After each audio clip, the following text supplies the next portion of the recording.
Vydajte sa s televíziou Lux a cestovnou kanceláriou Avertravel na púť po pútnických miestach Českej republiky. Okrem iných miest zavítame i na Velehrad, navštívime svätý Hostín s milostivým obrazom Matky Božej s bleskami a svätý Kopeček.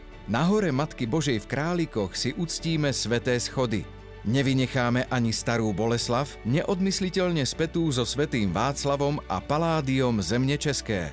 2 noci strávime v Prahe. Tu budeme okrem iného obdivovať aj katedrálu svätého Víta, zavítame do kostola Panny Márie Víťaznej s pražským jezuliatkom a zájdeme do pražskej Lorety, kde stojí kópia domčeka Panny Márie z Nazareta.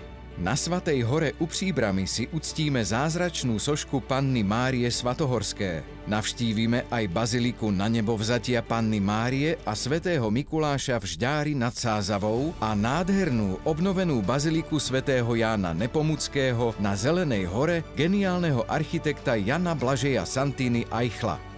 Na púti vás budú sprevádzať kňazi známi z obrazovky televízie Lux. Prihlásiť sa môžete telefonicky na telefónnych číslach 034 651 38 96 alebo 0905 974 264, prípadne e-mailom na avertravel@avertravel.sk.